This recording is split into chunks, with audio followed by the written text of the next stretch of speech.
1세기, 2세기 때 초대교회가 있었을 때 로마인들이 기독교인들을 고발했던 내용 중에 하나가 그리스도인들은 무신론자다라는 내용이었어요. 당시 로마는 다종교 사회였었거든요. 그러니까 만신전이라는 데 가면 모든 신들의 어떤 형상 이런 것들이 이게 다 자리에 있는 거죠.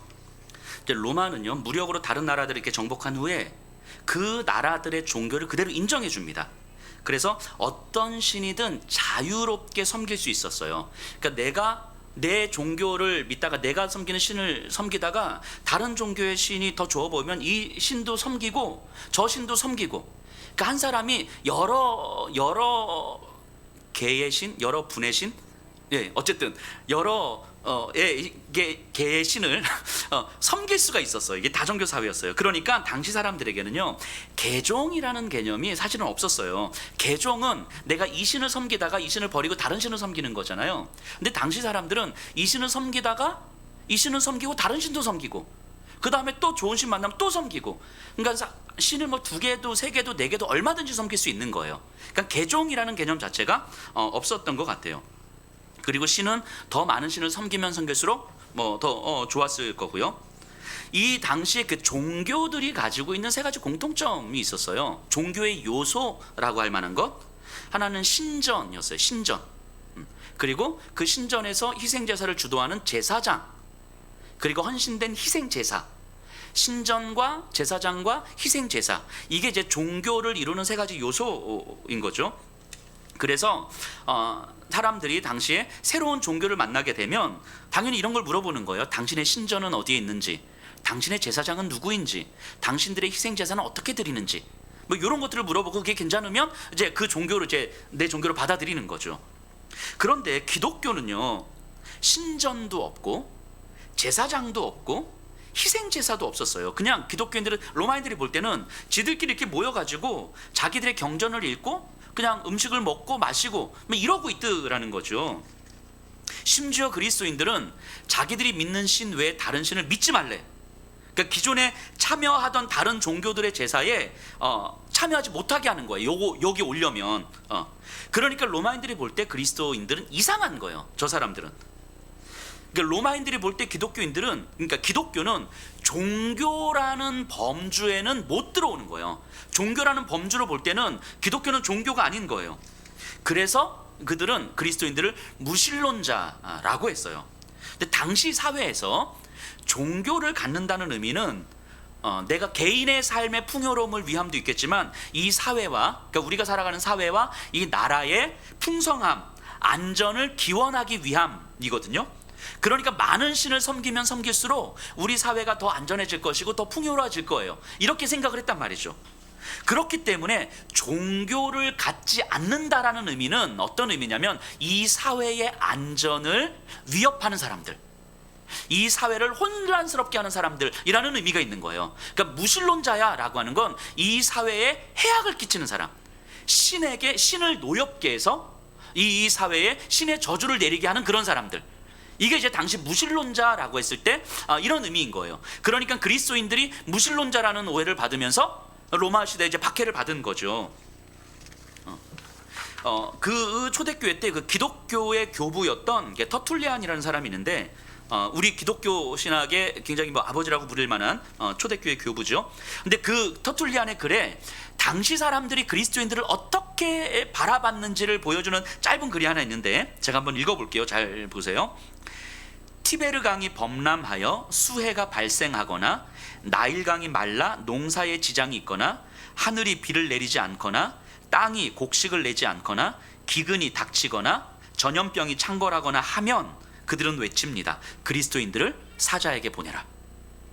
자, 재난이 닥치면 그게 다 그리스도인들 때문이다 라고 봤다라는 거예요. 저들이, 그리스도인들이 신들을 노엽게 했기 때문에 하늘에서 비를 안 내리고, 비의 신이 비를 안 내려준 거고, 강의 신이 범람한 거고, 땅의 신이 풍성한 수확을 내지 않았다라고 본 거예요. 저들이 신을 섬기지 않았기 때문에, 저 무신론자들이. 그래서 로마인들에게 기독교는 종교로 인정되지 않았어요. 종교로. 그렇기 때문에 박해를 받았던 거죠. 그런데 우리 기독교를 다시 생각해 보면 이건 정말 맞는 말 같아요.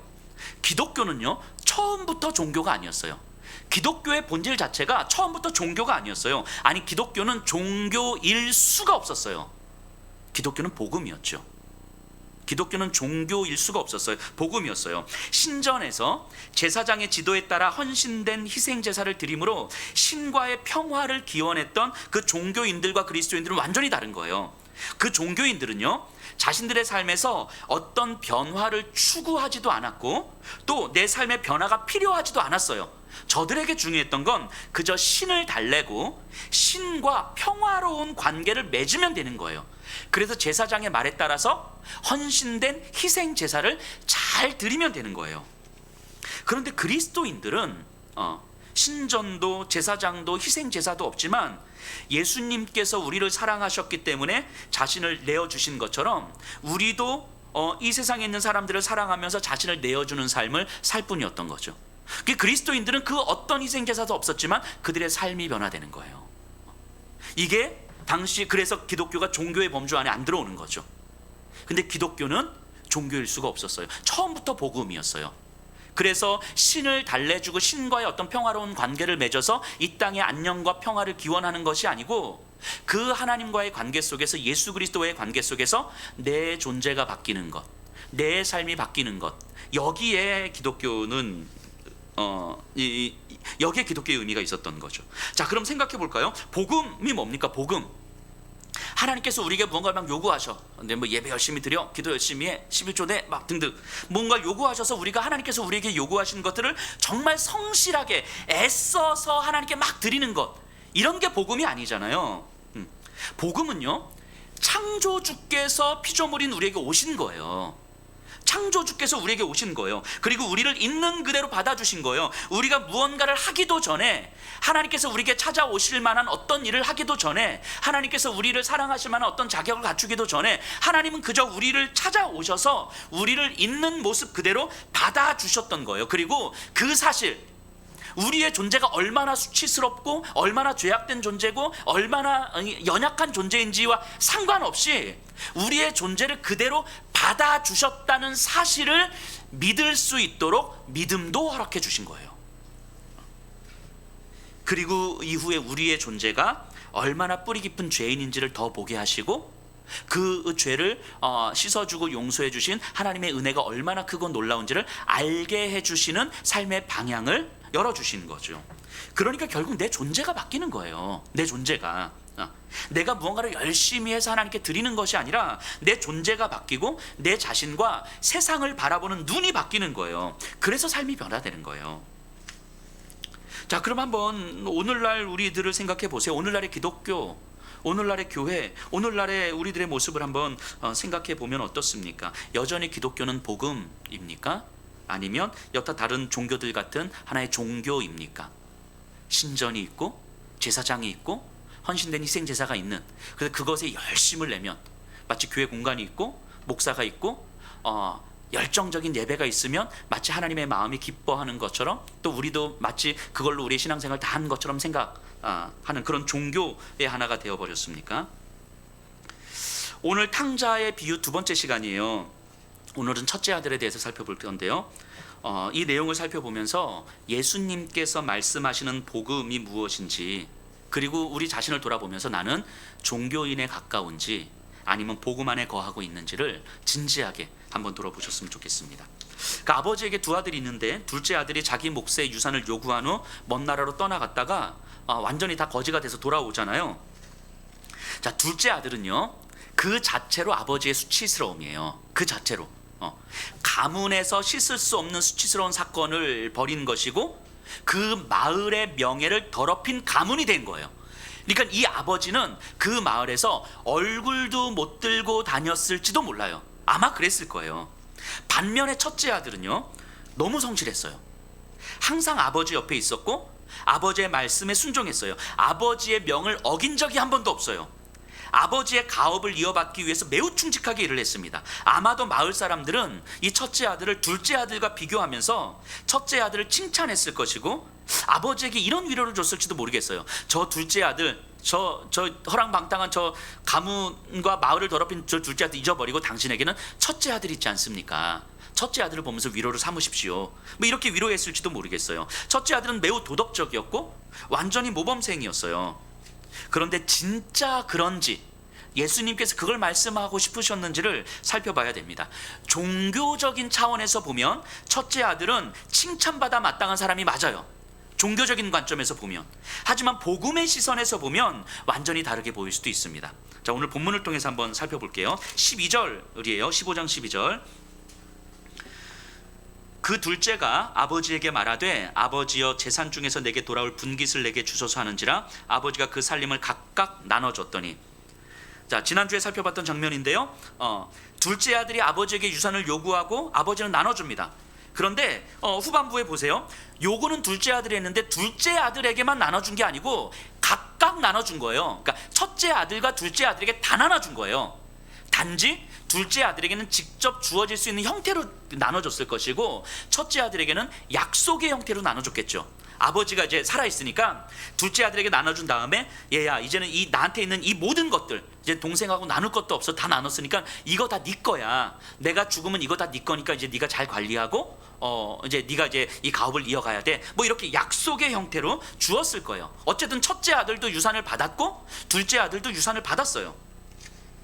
자, 여기서 생각해 봐야 되는 건요, 첫째 아들의 역할이에요. 역할. 자, 아까 말씀드렸던 것처럼 둘째 아들의 행동은 당시에 가문에 수치를 주는 행동이었고 마을에 수치를 주는 행동이었어요. 그럼 이 가업을 이어받을 첫째 아들 입장에서는 가문의 명예를 지켜야 되잖아요. 가문을 수치스럽게 만든 이 동생을 바라보면서 첫째 아들은 가문의 명예를 지키기 위해서라도 말렸어야 됐어요. 둘째 아들을 말리고 아버지와 둘째 아들을 화해시켰어야 됐어요. 이게 첫째 아들은 유산을 물려받는 것보다 훨씬 더 중요한 일이었어요. 첫째 아들에게 있어서는. 그런데 이 둘째 아들이 유산을 받아서 현금으로 유통해서 멀리 떠날 때까지 아무런 조치를 취하지 않습니다. 전혀 관심이 없어요. 이 아버지의 수치스러움과 아버지의 아픔에 대해서 첫째 영은요 그다지 관심을 갖지 않습니다.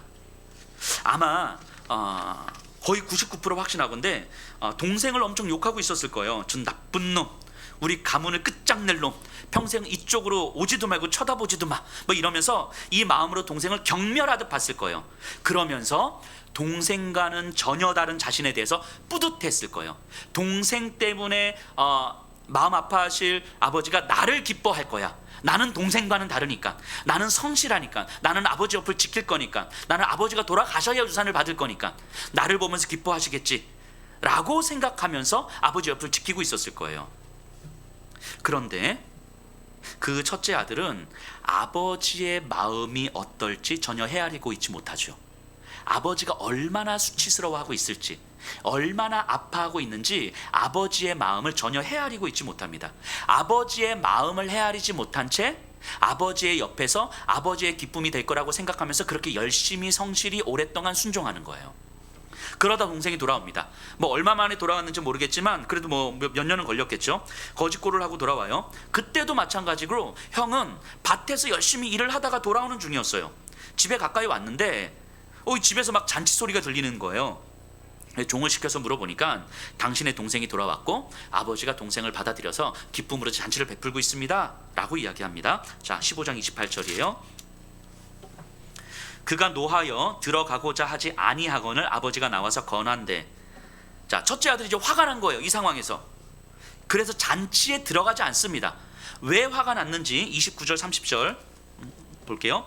아버지께서 대답하여 이르되 내가 여러 해 아버지를 섬겨 명을 어김이 없거늘 내게는 염소 새끼라도 주어 나와 내 벗으로 즐기게 하신 일이 없더니 아버지의 살림을 창녀들과 함께 삼켜버린 이 아들이 돌아오매 이를 위하여 살찐 송아지를 잡으셨나이다. 자, 이 첫째 아들의 마음을 좀 들여다보면서 이 아들의 말을 좀 보면 좋을 것 같아요. 자신은 오랫동안 아버지를 섬겼어요. 아버지의 명을 어긴 적이 없고 누구보다도 성실하게 충직하게 순종했어요. 그런데 그 오랜 시간 동안 아버지가 나를 즐겁게 해준 적이 있었습니까? 라고 물어보는 거예요. 자, 첫째 아들은요, 내가 아버지 옆에서 그렇게 오랫동안 섬겼는데 그 아버지께서 나를 기쁘게 해주셨던 적은 있습니까? 라고 물어보는 거예요. 아버지의 기쁨, 아버지의 아픔에 대한 관심은 전혀 없어요. 지금 첫째 아들은 처음부터 없었어요. 아버지가 얼마나 수치스러워했을지 관심 없었어요. 아버지가 얼마나 아파했을지 관심 없었어요. 뭘 해야 아버지가 기뻐하실 수 있는지 관심 없었어요. 지금 첫째 아들이 뭘 항변하고 있냐면 내가 얼마나 아버지 옆에서 헌신하고 순종하고 성실하게 임해왔는데 아버지는 나를 기쁘게 해주신 적이 있었습니까? 라고 물어보는 거예요. 그러면서 당신의 이 삼켜버린 이 아들이 돌아오매 하는데, 이게 헬라어 원문에는 이렇게 돼 있어요. 당신의 이 아들이 돌아오매. 자, 여기에 어떤 뉘앙스가 들어가 있습니까? 저놈이 당신의 아들이라면 나는 뭡니까? 요거 말하고 있는 거잖아요. 나는 동생으로 인정할 수도 없고 나는 당신의 아들이라고 인정할 수 없는데 저놈이 당신의 아들이라고 당신이 인정한다면 그럼 나는 뭐예요? 요 질문하는 거죠. 이 질문의 대답은 본인의 답변에 그대로 나와요.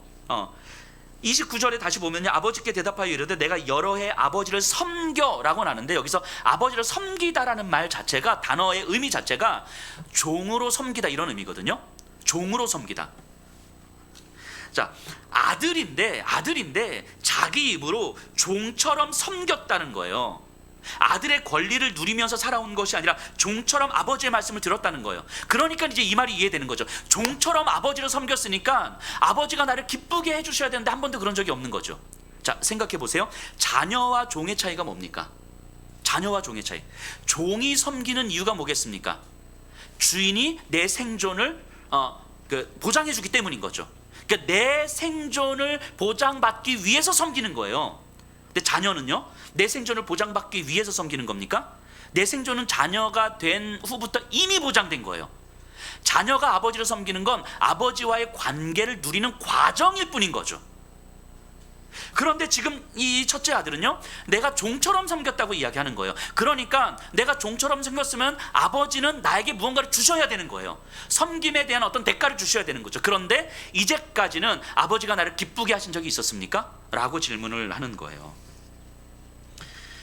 이게 첫째 아들의 가장 큰 비극이죠. 너무 성실했고 너무 순종적이었지만 그 순종이 오히려 아버지와의 관계를 막아버렸어요. 이 잔치는요, 아버지가 마을 사람들을 초대해서 베푼 잔치였어요. 그러니까 마을 사람들이 모두 와 있는 잔치에 맏아들, 첫째 아들이 이 잔치에 안 들어온다는 건 그 자체가 아버지의 수치잖아요. 그러니까 돌아보면 둘째 아들은 유산을 받아서 멀리 떠남으로 아버지에게 수치를 안겨주었지만, 첫째 아들은 아버지의 잔치를 거부함으로, 즉 아버지의 기쁨을 거부한 거예요. 아버지가 기쁜 건 나한테 별로 중요하지 않아요. 내가 안 기쁘니까. 아버지가 즐겁고 아버지가 행복한 건 나한테 별로 중요하지 않아. 내가 안 행복하니까. 아버지의 기쁨을 거부함으로 이 첫째 아들은 아버지에게 수치를 안겨주고 있는 거죠. 하지만 아버지의 반응을 보세요. 둘째 아들이 왔을 때 달려가 끌어안으셨던 것처럼 첫째 아들에게도 찾아옵니다. 그렇게 찾아와서 요청을 해요. 잔치에 같이 가자고. 잔치에 참여하라는 것은요, 아버지의 당연한 권리예요. 아버지가 너 잔치 참여해 라고 했는데 아들이 안 참여해. 일반적인 아버지 같은 건 매질을 하는 거죠. 이렇게 당시에. 그런데 그 권리를 사용하지 않으시고 요청을 하죠. 30절 31절이에요. 아니 31절 32절. 아버지가 이르되 예 너는 항상 나와 함께 있으니 내 것이 다 내 것이로되 내 동생은 죽었다가 살아났으며 내가 잃었다가 얻었기로 우리가 즐거워하고 기뻐하는 것이 마땅하니라. 아버지께서 약속의 형태로 유산을 주셨잖아요. 그걸 다시 확인하고 있는 거예요. 나에게 있는 것이 다 너 거 아니냐고. 이 약속이 있고 이 약속은 확실하게 이루어질 건데 뭐가 그렇게 너를 불안하게 만들었고, 뭐가 그렇게 너를 서운하게 만들었고, 뭐가 너를 그렇게 두렵게 만들었냐고. 너는 나를 혹시 아버지가 아니라 종이 주인을 바라보듯 주인으로 보는 거 아니냐. 이 말은 다시 바꿔 말하면 첫째 아들에게 야 너에게 나는 누구냐, 이 질문 던지는 거죠. 너에게 나는 누구냐. 내가 너에게 약속했는데 그 약속이 너에게 못 믿어왔냐고. 그래서 그렇게 불안했냐고 이야기하는 거 아니겠습니까? 첫째 아들의 입장에서 생각해 보면요, 그는요 동생이 돌아온 것이 전혀 기쁘지 않았어요. 동생을 환대하고 기뻐하는 아버지가 도저히 이해가 되질 않습니다. 첫째 아들은요 자신의 것을 손해 봐야만 하는 이 상황을 견디질 못했어요. 이제까지 이거 지키기 위해서 내가 얼마나 헌신하고 수고했는데. 동생은 자신의 몫을 다 받아갔잖아요. 그럼 남은 아버지의 재산 다 누구 거예요? 내 거잖아요 이제. 그럼 지금 아버지가 잔치를 벌이면서 잡고 있는 저 송아지, 저 누구 거예요? 내 거잖아요, 내 거. 그죠? 그러니까 형은 동생이 돌아온 것보다 돌아온 동생에게 사용하고 있는 이 돈을 계산하고 있는 거예요. 그리고 실제로 동생을 아들로 다시 받아들이잖아요. 그러면 이 아들에게 동생에게 유산을 또 떼어줘야 되잖아요. 유산을. 근데 이제 또 떼어줘야 될 유산은 누구 거예요? 내 거잖아요. 내 거. 나에게 약속된. 지금 형은요, 동생이 돌아온 상황에서 비용을 계산하고 있는 거예요. 지금 이 탕자 비유 앞에 잃은 양 비유와 잃은 드라크마, 잃은 동전 비유 나오잖아요. 양 한 마리 찾고 동전 하나 찾은 다음에 그것보다 더 비싼 값을 치르면서 잔치를 베풀어요. 양 한 마리보다 훨씬 더 비싼 잔치를 베풀고 동전 하나 찾고 훨씬 더 비싼 잔치를 베풀어요. 이게 얼마나 어리석은 거예요. 차라리 동전을 찾지 말지 그냥. 그렇지 않겠습니까? 그런데 이 비유를 통해서 주님께서 뭐라고 말씀하셨던 거예요? 양 한 마리는 양 한 마리의 가격과 비교할 수 없는 기쁨이라고 이야기를 한 거죠. 동전 하나는 동전 하나의 액면가 가격과 비교할 수 없는 기쁨이라고 이야기하는 거예요. 그래서 이 기쁨을 표현하기 위해서 이 동전 하나의 가치보다 훨씬 더 많은 비용을 들여서라도 이 기쁨을 표현하고 있는 거죠. 그 기쁨은 이 세상의 계산법으로는 절대 이해될 수 없는 거죠. 아버지의 마음도 이와 같은 거예요. 동생이 돌아온 것에 대한 기쁨은 둘째 아들이 탕진한 재산을 계산할 때는 절대 이해할 수가 없는 거죠. 그 기쁨은 결코 계산될 수 없는 기쁨, 비교될 수 없는 기쁨이죠. 하나님이 저와 여러분들을 그렇게 보신다라고 말씀하시는 거잖아요. 한 사람 한 사람을 바라보면서 스바냐 3장 17절에서 이렇게 고백하잖아요. 너의 하나님 여호와가 너의 가운데 계시니 그는 구원을 베푸실 전능자시라. 그가 너로 인하여 기쁨을 이기지 못하시니라. 하나님께서 우리 한 사람 한 사람을 바라보시면서 그 한 영혼을 바라보시면서 세상에서는 그냥 양 한 마리의 가치일 거고 세상에서는 동전 하나의 가치일 거예요. 저와 여러분들도 이 세상에서는 그저 동전 하나의 가치, 여러 동전 중에 하나일 거예요. 분명히 여러 양들 중에 하나일 거예요. 그런데 하나님은 우리를 여러 양들 중에 하나, 여러 동전 중에 하나로 보지 않으신다라고 말씀하시는 거잖아요. 이 세상의 유일한 양 한 마리, 이 세상의 유일한 동전 하나, 하나님께서 기쁨이 되는 그런 양과 그런 동전이라고 바라보시는 거죠. 그래서 세상의 계산법으로는 도저히 이해할 수 없는 그 양 한 마리의 그 기쁨, 동전 하나의 그 기쁨이 있다고 말씀하시는 거예요. 그래서 하나님은 우리를 바라보시면서 그 기쁨을 주체하실 수가 없으셔서 바보처럼 모든 것을 다 던지심으로 우리를 사랑해 주시는 거죠. 우리를 찾아내 주시는 거 아닙니까? 그게 아버지 하나님의 어리석으신 사랑이에요. 그런데 그 아버지 옆에서 비용을 계산하고 있는 사람이 첫째 아들이었다고요. 그 동생이 돌아온 그 기쁨, 이 아들은 그냥 여러 100명 중에 한 사람이 아니라 정말 유일한 내 아들, 내가 그 어떤 것으로도 환산할 수 없는 그 기쁨을 주는 내 아들이라고 감격하고 기뻐하고 좋아하고 있는 아버지 옆에서 이 아들이 탕진한 재산을 계산하고 있는 첫째 형이 있는 거죠. 바리새인들이죠. 내가 얼마나 수고했는지, 내가 얼마나 헌금하고 헌신했는지, 아버지께서 이제는 그렇게 헌신하고 수고했던 나에게 아버지께, 하나님께서 나에게 이제는 뭘 해주셔야 되는지, 이걸 이제 계산하고 있는 거예요.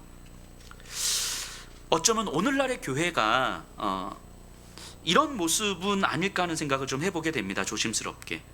교회가, 공동체가 정말 저런 사람까지 다 받아줘야 돼? 뭐 이런 거.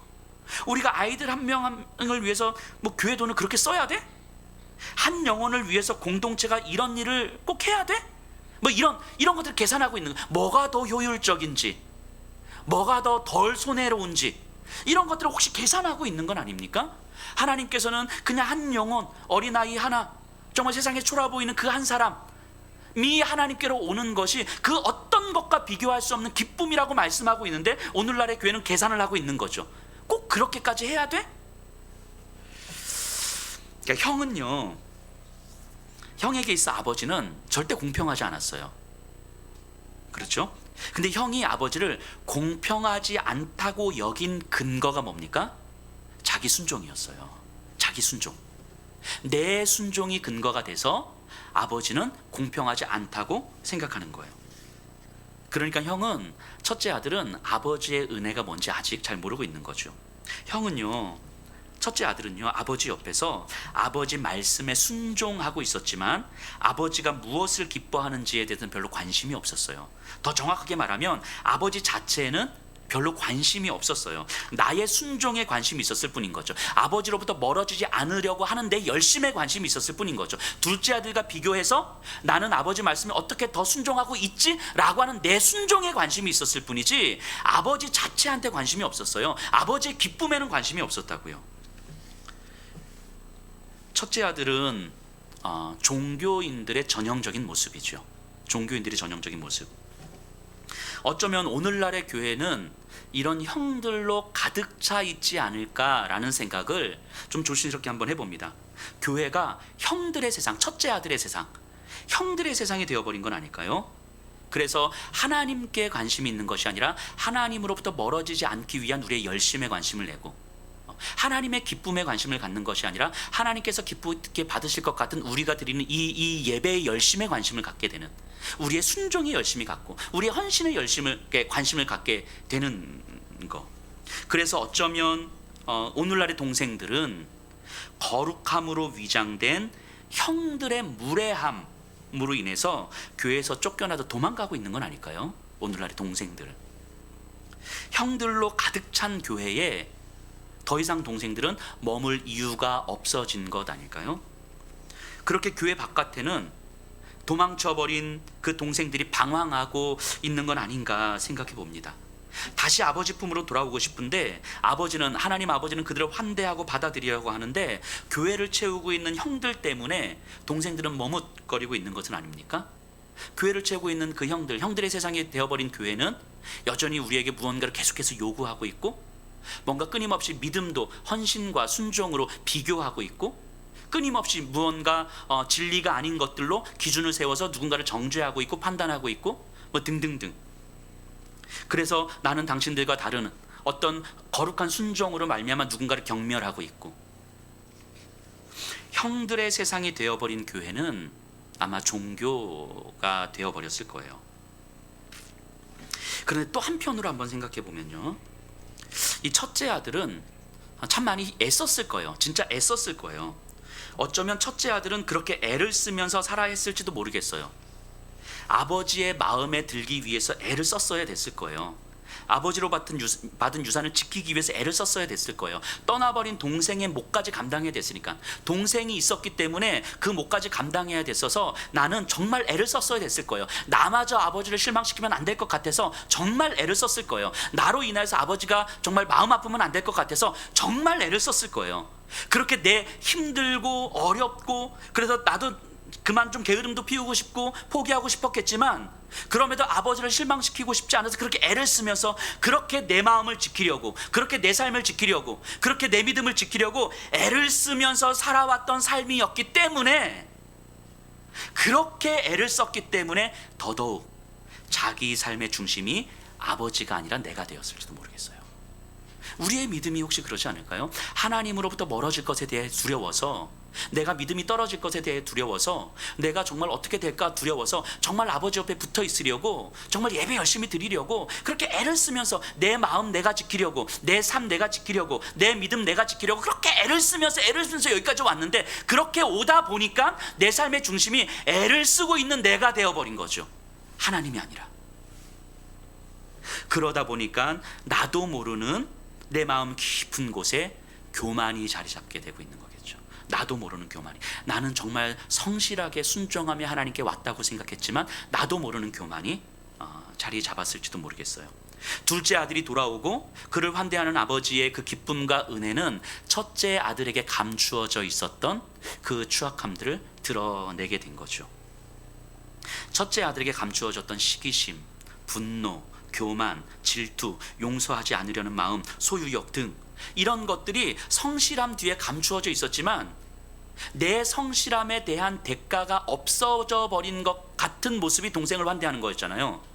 아무런 수고도 하지 않은 동생을 환대하면서 수고한 나의 모든 수고들이 이제 헛되게 보여질 때 내 안에 도사리고 있었던 시기심이, 내 안에 도사리고 있었던 이 질투가, 교만이, 분노가, 이 소유욕들이 그대로 드러나는 거죠. 결국 아버지의 집에 머물면서 아버지 옆에서 아버지와 함께 순종하면서 여전히 아버지를 떠나 있는 죄인, 하나님과 가까이 있으려면 애썼고 열심히 예배드렸고 열심히 순종하면서 살아왔던 것 같지만 하나님으로부터 멀어진 죄인이었다는 사실이 드러나는 거죠. 여기서 잃어버린 영혼들이 구원을 받았을 때, 우리 공동체 안에서 한 영혼이 예수님을 알게 됐을 때, 하나님의 자녀가 되었을 때, 그것이 하나님께서 얼마나 크게 기뻐하시는 모습이겠습니까? 그런데 공동체 안에서 그 기쁨을 알지 못한다면, 내가 우리 공동체 안에 누군가가 예수를 영접함으로 하나님의 자녀가 된 그 사실을 보면서 정말 하나님께서 정말 얼마나 기뻐하실까라는 그 기쁨을 내가 알지 못한다면, 어쩌면 그런 그리스도인은 아버지의 마음이 아닌 내가 중심이 되어버린 모습일 거예요. 둘째 아들을 위한 아버지의 잔치에 들어가지 않는 첫째 아들의 굳은 마음이죠. 아버지의 기쁨을 거부하는 첫째 아들이죠. 왜냐하면 아버지의 기쁨은 별로 중요하지 않아요. 내가 기쁘지 않으니까. 아버지의 즐거움과 아버지의 행복은 나한테 별로 중요하지 않아요. 내가 그런 마음이 없으니까. 병든 영혼이죠. 병든 영혼. 혹시 그 아버지의 기쁨을 알지 못하는, 한 영혼이 주님께로 돌아올 때의 그 기쁨을 알지 못하는 자신의 모습을 보게 된다면, 전혀 어떤 기뻐하지도 않는 내 모습을 보게 된다면, 그 순간이 어쩌면 내 안에 감추어진 죄가 드러나는 순간이라고 보셔도 될 것입니다.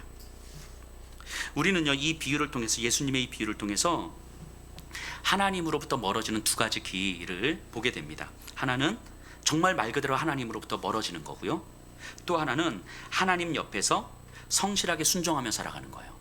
두 가지 모습 다 하나님으로부터 멀어지는 길이었습니다. 첫째 아들이 아버지의 사랑을 잃어버린 이유는 착하고 도덕적이었음에도 불구하고가 아니라 착하고 도덕적이었기 때문이에요. 자신의 도덕성, 성실성, 순종이 그를 교만하게 만들었고 아버지로부터 멀어지게 만든 거예요. 첫째 아들은요, 아버지의 기쁨이 자기 삶의 기쁨이었던 적은 없었을 거예요. 아버지의 기쁨이 내 삶의 이유였던 적은 없었을 거예요. 우리 한번 돌아보세요. 우리가 예배를 드리면서 정말 은혜를 받았을 수 있어요. 내 마음이 평안해졌을 수 있어요. 내 안에 기쁨이 넘쳤을 수 있어요. 내가 기쁘고 내가 만족하고 내가 평안하고 내가 은혜를 받았을지는 모르겠지만, 그런 시간들을 통해서 아버지께서 무엇을 기뻐하시는지, 아버지께서 무엇을 얼마나 기뻐하셨을지, 어떤 것 때문에 아버지께서 마음이 아프셨을지, 그 아버지의 기쁨이 내 삶의 이유입니다라고 고백했던 적은 있습니까? 내가 받을 은혜를 생각한 적은 많으셨겠지만, 정말 아버지의 기쁨이 내 삶의 이유이기 때문에, 내가 비록 기쁘지 않더라도, 내 마음에 만족이 없더라도, 내 마음에 평안함이 없더라도 아버지의 기쁨을 내 삶의 이유로 삼고 그 아버지의 기쁨을 소망하며 내 삶을 살아갔던 적, 그 마음으로 예배를 드렸던 적 한번 돌아보셔요. 결국 이 첫째 아들은요, 아버지에 대한 순종을 통해서 아버지를 더욱 사랑하게 된 것이 아니라 아버지를 통제하려고 했던 거예요. 아버지의 말씀에 순종하고 우리가 하나님께 예배를 드림으로 아버지 하나님을 더 사랑하고 아버지 하나님이 목적이 된 것이 아니라, 그래서 그 하나님을 통제함으로, 그 하나님으로 말미암아 내가 좀 더 평안해지기를 바라고, 그 하나님으로 말미암아 내가 조금 더 기쁘기를 바라고, 그 하나님으로 말미암아 내가 조금 더 만족하기를 바라는, 우리의 순종과 우리의 예배는 어쩌면 하나님을 통제하려는 수단이었을지도 모르겠습니다. 첫째 아들과 둘째 아들은요, 결국 방식만 달랐을 뿐이지 결국 아버지로부터 멀어지는 길을 걸어갔던 거예요. 바리새인들도요, 그 죄를 지으면 통곡하면서 회개를 합니다. 참회하고 회개를 해요. 하지만 회개가 끝나면 그들은 여전히 첫째 아들이에요. 회개가 끝나고 나면 그들은 여전히 형이었어요. 즉, 회개와 뉘우침도 자신이 얼마나 더 좋은 신앙인지를 드러내는 과정이었을 뿐, 하나님의 은혜의 본질에는 가닿지 않는 거예요. 내가 얼마나 회개하는 사람이고, 내가 얼마나 뉘우치는 사람이고, 내가 얼마나 하나님 앞에 정말 성실하게 나를 돌아보는 사람인지, 나의 신앙을 드러내는 과정이었을 뿐이지 하나님의 그 은혜의 본질에는 가닿지 않는 거죠. 자, 죄의 본질이 뭡니까? 죄의 본질, 창조주요, 구원주요, 재판장이신 하나님의 자리에 내가 서는 거잖아요. 하나님이 정말 중요하지만 사실은 하나님이 중요하다는 이름으로 내가 더 중요하다는 거죠. 하나님의 모든 판단의 근거가 하나님인 듯 하지만 사실은 하나님의 판단이라고 생각하는 내 판단이 더 중요한 거죠. 그게 죄의 본질이에요. 그게 때로는 드러낸 대놓고 짓는 죄가 있겠지만 매우 교묘하게 죄가 아닌 것처럼 우리를 속이는 죄가 있는 거죠. 그래서 우리는요, 우리의 죄된 삶과 선한 행실, 선한 삶, 이 양쪽 모두의 배후에 내가 스스로 주인이 되려고 하는 갈망이 도사리고 있다는 사실을 볼 수 있어야 돼요. 내가 죄를 짓는 삶, 그리고 정말 선하고 도덕적으로 말씀에 순종하면서 살아가려고 하는 이 삶, 이 양쪽 다, 이 배후에, 이 안에 내가 내 삶의 주인이 되고자 하는 갈망이 도사리고 있다는 사실을 볼 수 있어야 돼요. 이걸 볼 수 있을 때 비로소 우리는 복음을 깨달을 준비가 되는 거예요. 자, 그럼 여기까지 이해를 좀 하셨으면 오늘 본문을 다시 보면요, 아버지가요, 동생을, 여기까지는 이해가 되셨죠? 예, 아버지가 동생을 받아들이기 위해서 반드시 필요한 하나의 과정이 있습니다. 뭐냐면 형의 도움이에요. 형의 도움. 왜냐하면 아버지는 형에게 이미 유산을 다 물려줬잖아요. 이거 아버지 이제는 약속했기 때문에 이거 다 물려줘야 되는 거예요. 그 형 거잖아요. 그렇기 때문에 형이 이 아버지의 마음을 품고 동생에게 이 자신의 몫을 나눠줘야만 동생을 아들로 받아들일 수가 있는 거예요. 지금 이 상황에서. 그런데 이 비유는요, 형이 어떻게 반응했는지 결론 없이 끝나버려요. 우리는 이제 이런 바람을 갖죠. 아, 형이 잔치에 참여했으면 좋겠다. 형이 자신의 것을 나눠줬으면 좋겠다. 뭐 아니었으면 좋겠다. 이런 사람 없죠. 자, 그런데 이 비유는요, 어쨌든 예수님이 이렇게 말씀하시는 것 같아요. 이 첫째 형은 처음부터 아버지의 마음에 관심이 없었어요. 처음부터. 그러니까 이 예수님의 비유를 듣고 있는 사람들에게 이런 아쉬움을 남기고 있는 거죠. 아, 진짜 형다운 형이 있었으면 좋겠다. 아버지의 마음을 충분하게 알기에 동생을 끌어안고 동생과 아버지를 화해시킬 수 있었던 진짜 형이 있었으면 좋겠다라는 바람과 아쉬움을 남겨두고 있는 거죠. 진짜 첫째 형의 자리, 본문에 나오는 첫째 아들이 있었지만 진짜 첫째 아들의 자리는 처음부터 비워져 있었던 거예요. 처음부터 없었던 거예요. 빈자리였어요. 자, 이 빈자리는 누구의 자리입니까? 예수님이죠. 예수님의 자리죠. 우리의 진짜 형은 이 세상에서는 결코 존재할 수가 없어요. 아무리 훌륭한 사람이어도 진짜 형의 자리는 채울 수가 없어요. 아버지 하나님의 마음을 알고 자신의 몫을 기꺼이 내어주며 아버지와 동생을 화해시켜 줄 수 있는 존재는 예수님밖에 없어요. 그래서 예수님은 잃어버린 동생을 찾아 이 땅에 오셨고 어떠한 대가를 치르고라도 동생들을 찾아내셨잖아요. 당신의 목숨을 내어 던지시면서까지 동생인 여러분들을 찾아내셨잖아요. 그러니까 본문에 나오는 첫째 아들도 사실은 동생이에요. 둘째 아들도 동생인 거예요. 첫째 아들은 처음부터 없었어요. 첫째 아들의 자리는 처음부터 빈자리였어요. 이 첫째 아들은 동생일 뿐인 거죠. 진짜 첫째 아들이 찾아가야 될 동생.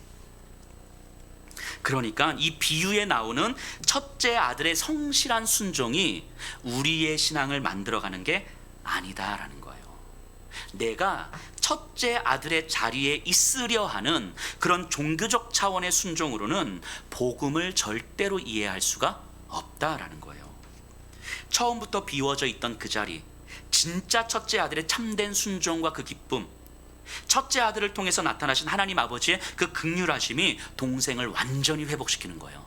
여기에 나오는 첫째 아들도 둘째 아들도 회복되는 거예요. 이게 참된 첫째 아들을 통해서만. 하나님께서 그리스도 안에서 이루신 일, 그것이 무엇인지를 올바르게 깨닫는 것, 그것이 이 비유를 통해서 주님이 말씀하려고 하시는 거지요. 예수 그리스도께서는 십자가에서 우리의 죄를 씻어 주셨잖아요. 그래서 예수님의 십자가는요, 죄와 은혜가 만나는 자리예요.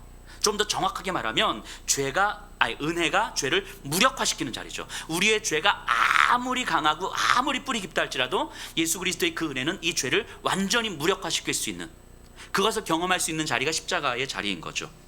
그래서 십자가를 묵상한다는 것은 죄와 은혜를 함께 묵상하는 거예요.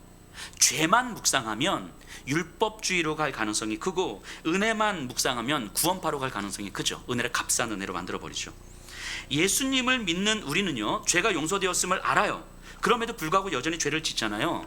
또 회개하고 돌이키잖아요. 그럼에도 또 죄를 짓고 이렇게 반복되는 삶을 살잖아요. 신앙생활을 한다는 건요, 내 안의 죄가 내가 생각하는 것보다 훨씬 더 뿌리 깊이 박혀 있다는 사실을 알아가는 시간이에요. 신앙생활을 1년, 5년, 10년, 20년 해간다는 것은 그 전보다 내 안에 있는 죄가 훨씬 더 깊이 뿌리 내리고 있다는 사실을 발견해가는 거예요. 그것과 동시에 깨달아가는 건 뭐냐면 끊임없이 매 순간 하나님으로부터 멀어지고 내가 주인이 되려고 하고 내가 주인이 되려는 그 갈망 가운데 살아가고 있는 나의 이 깊은 죄까지도 예수님께서는 십자가 위에서 이미 다 용서해 주셨다는 사실을 동시에 깨닫는 거예요. 그래서 감사가 되죠. 그런데 시간이 지나고 나면 내가 깨달은 죄, 내가 회개한 죄보다 더 깊은 죄가 있다는 사실을 또 발견하게 돼요. 아니 나한테 내가 이렇게까지 추악했던가? 그러면서 좌절이 되고 절망이 되기도 하죠. 내가 분명히 회개하고 다신 그러지 않겠다고 다짐했고 돌이켰고 하나님 앞에 가슴 찢으면서 통회하면서 정말 주님 앞에 울며 불며 기도했는데 어느 순간 나를 돌아보니까 또 여전히 내가 내 주인이 되고 이 추악하고 더러운 욕망 가운데 살아가려고 하는 내 모습을 또 보게 되는 거예요. 그러면서 내가 진짜 그리스도인이 맞나? 내가 하나님의 자녀가 맞나? 이러면서 좌절하기도 하고 절망하기도 하는 거죠. 그런데 그것이 깨달아지면서 동시에 뭐가 깨달아지냐면 그런데 이런 죄까지도 주님은 십자가 위에서 또 이미 다 용서해 주셨구나 라는 것이 또 깨달아지는 거예요. 근데 이게 내 안의 죄가 끝인 줄 알았는데 시간이 가면 더 깊은 죄가 더 경험이 되는 거예요. 정말 나는 구제불능이구나, 죄로부터 벗어날 수가 없는 거구나, 이런 내가 도대체 뭘 할 수 있지? 이런 어떤 끊임없는 죄의 굴레 속에서 정말 이 오랜 신앙생활 가운데서도 사실은 아무 의미 없는 것 같은 모든 것이 다 그냥 허무하게 느껴지는 그런 순간이 오는 거죠. 죄로 말미암아 어느 순간 나도 모르게 정신줄 잠깐만 놓으면 하나님을 외면하고 있는 선택을 하고 있는 내 자신을 보면서 완전히 좌절하는 거죠. 하지만 동시에 이런 나를 다 알면서도, 내가 이럴 수밖에 없는 존재라는 걸 다 알면서도, 내가 이렇게 뿌리 깊은 죄인이라는 사실을 다 알면서도, 틈만 나면 하나님으로부터 멀어지려고 하는 존재라는 걸 이미 다 알면서도 이미 2000년 전에 예수 그리스도께서는 십자가 위에서 이런 나까지도 다 용서해 주시고 있는 그들의 모습으로 받아주셨구나라는 사실이 깨달아지는 거예요. 죄가 더 깊어지면 깊어질수록 그 죄까지도 이미 다 용서해 주신 주님의 은혜, 그래서 이미 내가 죄를 충분하게 회개했다라고 생각했음에도 불구하고 내 남은 평생의 삶 속에서 내가 상상할 수 없는, 내가 미처 알지도 못하는 그런 죄들이 여전히 있을 거라고 이제는 생각이 되지만 그것까지도 우리 주 예수 그리스도께서는 이미 십자가 위에서 내가 그런 존재라는 걸 다 알고 계심에도 불구하고 다 씻어주시고 안아주셨다는 사실이 우리에게 믿어지는 거예요. 사도 바울이요, 평생을 헌신하면서 사역을 했잖아요. 정말 잠도 안 자고 밤새 걸어서 말씀을 전하고 정말 매 맞고 욕 먹고 수치를 당하고 완전히 순교의 삶을 살았잖아요. 평생을. 조금 더 편한 삶이 있었음에도 불구하고 기꺼이 다 마다하고 평생을 십자가의 길을 갔잖아요. 그리고 나서 그 삶의 마지막에 자기 자신을 향해서 바울이 뭐라고 고백합니까? 나는 죄인 중에 괴수라. 그렇게 순종하면서 주님을 따르려고 했는데, 그리고 주님을 따르면서 누가 봐도 정말 헌신된 삶을 살아가고 있는데, 누가 봐도 그리스도를 닮은 삶을 살아가고 있는데, 시간이 갈수록 바울은 자기 안에서 나도 미처 알지 못했던, 하지만 너무 깊이 뿌리 박혀 있는 이 나의 죄성을 보기 시작하는 거예요. 시간이 갈수록 더 정말 내 안에 나도 어찌할 수 없는 이 죄가 너무 뿌리 깊이 박혀 있더라는 거죠.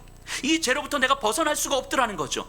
내가 죄를 벗어나려면 벗어날수록 죄의 굴레 안에 빠져들더라는 거죠. 내가 회개하고 죄를 끊어내고 나는 이제 그리스도인입니다, 나는 죄를 짓지 않을 것입니다 라고 내 마음을 지키고 내 믿음을 지키고 내 삶을 지키면서 주님께 순종하면서 가려고 하면 할수록 이 죄로부터 벗어날 수 없다라는 사실이 깨달아지는 거예요. 그래서 그 삶의 마지막에 돌아보니까 저 주변에 누구를 봐도 나보다 더 죄인은 없는 거예요. 모든 사람들이 나보다 다 나은 사람인 거예요. 나보다 못한 사람이 없는 거예요. 나만큼 추악하고 나만큼 더럽고 나만큼 약하고 나만큼 초라한 존재가 없어 보이는 거예요. 나는 죄인 중에 괴수라. 오호라 나는 곤고한 사람이로다. 누가 나를 이 사망의 몸에서 건져낼고. 이 바울의 탄식이 이제 조금 이해가 되는 것 같아요. 내가 아무리 하나님의 말씀 앞에 서려고 해도 내 안에 있는 죄, 이 사망의 몸에서 나를 건져낼 수가 없더라는 거죠. 아무리 많은 회개와 결단과 기도가 안 되더라는 거죠. 그런데 그 고백을 하면서 바울은 정말 많이 답답하고 좌절하고 절망했을 거예요, 분명히. 하지만 이 탄식은 단순히 좌절의 탄식만은 아니었을 거예요. 죄인 중에 괴수가 분명하지만 이런 나를 주님은 이미 다 알고 계셨어요. 이미 다. 지금 아시는 게 아니라 나는 지금 알게 됐지만 우리 주님은 내가 이런 존재였다는 사실을 이미 다 알고 계셨어요. 그렇기 때문에 이미 다 알고 계셨던 주님께서 십자가에서 그걸 다 끌어안아 주신 거죠. 용서해 주신 거죠. 그 은혜가 동시에 깨달아지는 거예요. 내가 죄인 중에 괴수가 분명히 맞지만 이런 죄인 중에 괴수를 알고 있음에도 불구하고 나를 안아주신 예수님의 그 은혜가 깨달아지는 거죠. 그러니까 내가 죄인 중에 괴수, 내 안에 정말 그 깊은 추악함과 초라함들을 주님 앞에 더 이상 감출 이유가 없어지는 거죠. 그래서 이렇게 고백하는 거예요. 죄가 더한 곳에 은혜가 더하도다. 죄가 더 깊이 깨달아지고 그만큼 십자가의 은혜가 더 깊이 깨달아지는 거예요. 내 안에 있는 죄가 더 깊이 깨달아질 때 나를 구원하신 십자가의 은혜가 얼마나 위대하고 놀랍고 큰 은혜인지 점점 깨달아가는 거예요. 십자가의 은혜가 믿어진 그리스도인들은 남은 평생의 삶 이 여정 걸어가는 거예요. 이 여정. 그래서 내 죄가 더 깊어지면 깊어질수록 내 안에서 선한 것이 하나도 나올 수 없고 내가 하나님 앞에서 의롭게 되려고 말씀에 순종하려고 첫째 형처럼 애를 쓰면 쓸수록 이 애를 쓰는 것이 하나님의 의가 될 수 없다는 사실을 깨닫는 것, 내가 내 안에서 어떠한 의도 나타낼 수 없다는 사실을 깨닫는 것, 그래서 온전히 그 은혜 안에서만 내가 살아갈 수 있다는 것, 이것이 깨달아질 때 우리가 하나님 앞에 뭘 요구할 수 있겠습니까? 하나님 앞에 뭘 요구할 수 있겠어요? 우리의 성공을, 우리의 돈을, 건강을, 자녀들을 요구할 수 있겠습니까? 이런 나를, 완전히 탕자와 같은 나를, 내가 얼마나 추악한 탕자였는지도 모른 채 회개했다고 말했던 이 말도 안 되는 나를 이미 다 용서해 주시고 받아주신 그 은혜가 깨달아진다면 도대체 우리가 하나님께 뭘 요구할 수 있겠냔 말이죠. 이것저것 많은 것들을 요구하는 것이 그 은혜 앞에서 아무 의미 없다는 사실, 아니 그것들이 내 삶에 그렇게 의미 없겠구나라는 사실, 내 삶에 가장 큰 의미가 있는 건 내가 얼마나 뿌리 깊은 죄인이었는지, 죄의 굴레로부터 벗어날 수 없는 존재라는 것. 근데 이 존재를 다 아시고 안아주시고 받아주신 그 주님의 은혜, 그 은혜가 깨달아지는데 무엇 때문에 우리가 하나님이 공평하지 않다고 말할 수 있겠습니까? 죄와 은혜, 탕자와 참된 형의 그 은혜를 깨달아가는 여정이 신앙이에요. 우리의 삶이에요. 하나님의 자녀로 성숙해져 가는 거예요. 그 은혜를 점점 더 경험하게 되면 삶의 기준 자체가 더 이상 내가 될 수 없다는 사실을 깨닫게 됩니다. 내가 되려고 하는 나의 속성들이 있어요. 그런데 내가 내 삶의 주인이 되려고 하는 그 속성들을 그 은혜 앞에서 이게 얼마나 죄의 뿌리인지를 또 깨닫고 또 은혜에 기대어서 살아가게 되었는지를 알게 돼요. 그래서 내 믿음은 내가 지키는 게 아니라는 사실을 깨닫게 돼요. 내 마음은 내가 지키는 게 아니라는 사실을 깨닫게 돼요. 그 은혜에 기댈 때에만 내 믿음이 지켜지는 것이고 내 마음과 내 삶이 지켜진다는 사실을 깨닫게 됩니다. 그러다 보니까 그 은혜를 경험하게 되면요, 우리는 우리가 만들어낸 방어 기제들이 있어요. 내가 이렇게 할 수밖에 없었다, 저렇게 할 수밖에 없었다. 첫째 형 입장에서 동생이 도망가는데 나라도 열심히 했어야지. 이런 내가 만들어낸 이 방어 기제들이 나를 위로해 주잖아요. 나에게 면죄부를 주는 거잖아요. 내가 이렇게 행동할 수밖에 없었고 이렇게 생각하고 판단할 수밖에 없었던 그 이유들이 내 안에 있음으로 말미암아 내가 내 삶의 주인이 되고자 하는 이 삶의 위로가 되는 거죠. 하지만 그런 수많은 변명과 핑계들 뒤에 더 이상은 숨지 않습니다. 그 은혜가 경험이 되면 내가 그렇게 행동할 수밖에 없었던 내 변명을 이야기하는 것이라 이 모습 이대로 주님 다 알고 계셨구나. 내가 나를 감출 이유가 없는 거예요. 내 민낯을 온전히 다 드러낼 수 있는 용기가 생겨요. 내 연약함을 드러낼 수 있는 담대함이 생기는 거예요. 에덴 동산에서 아담을 부르시잖아요. 아담아 어디 있느냐. 나무 뒤에 숨어서 아담이 불안하고 두려워서 창피해서 나무 뒤에서 하나님과 이야기하죠. 내가 숨을 수밖에 없는 이유를 수백 가지 되면서 나무 뒤에 숨어서 하나님과 이야기하죠. 하지만 그리스도의 십자가의 은혜를 경험하게 되면 이제는 나무 뒤에서 나오는 거예요. 나무 뒤에서 나올 수 있는 거예요. 내가 나무 뒤에 숨어 있어야 하는 이유를 찾는 것이 아니라 나무 뒤에서 나오는 그 내 모습을 이미 다 알고 계셨다는 것을 내가 받아들이게 되는 거예요. 그래서 은혜의 보좌 앞으로 담대하게 나아갈 수 있는 힘이 생기는 거예요. 내가 나를 지키는 것이 아니라 참된 첫째 아들인 예수님이 나를 지키심을 믿기 때문인 거죠. 그 은혜를 경험하기 때문이에요. 그때 비로소 참된 평안함을 맛보는 거예요. 내 믿음, 내 마음을 내가 지키고자 그렇게 애쓰면서 이 수많은 이유들을 찾아내면서 수많은 변명과 핑계들로 나를 가두어 두었을 때, 그때 나는 나도 모르는 불안과 두려움 속에 긴장감에서 살아가는 거잖아요. 근데 이제 그러지 않아도 된다고 말씀하시는 거예요. 너희 굴레를 벗어내라고 이야기하는 거죠. 나무 뒤에서 나오라고 이야기하는 거죠. 내가 나를 지키지 않아도 된다고 이야기하는 거예요. 그렇게 긴장하지 않아도 된다고, 그렇게 불안해하고 두려워하지 않아도 된다고, 너 내가 다 아는데 괜찮다고, 그거 다 알면서 내가 너 받아주는 거라고. 그것이 받아들여질 때 비로소 우리는 참된 평안함을 경험하는 거예요. 그게 복음이에요. 그게 복음이에요. 복음은요, 우리의 존재를 바꿔내는 거예요. 하나님의 시선으로 나와 세상을 다시 보게 되는 거예요. 여러분들의 믿음 여러분들이 지키는 거 아니에요. 여러분들의 마음 여러분들이 지키는 거 아니라고. 그 믿음 그 마음 지키겠다고 애를 쓰면서 긴장하면서 살아오면서 그렇게 열심을 냈던 내 순종과 열심에 집중된 삶에서 하나님 이제 그거 내려놓으라고 말씀하시는 거예요. 그거 없어도 내가 너 다 한다고. 그리고 거기서 참된 평안함을 경험하는 거죠. 이 비유를 통해서 여러분들 자신을 혹시 보셨습니까? 둘째 아들입니까? 첫째 아들입니까? 첫째 아들이냐 둘째 아들이냐가 별로 중요하지 않아요. 첫째 아들의 모습으로 하나님으로부터 멀어져 있었고, 둘째 아들의 모습으로 하나님으로부터 멀어져 있었지만, 우리에게 필요한 건 진짜 첫째 아들 뒤에 서는 거예요. 진짜 첫째 아들 뒤에 서는 것. 그 은혜 안에 잠겨야만 그 생명의 풍성함을 우리가 경험하는 거예요.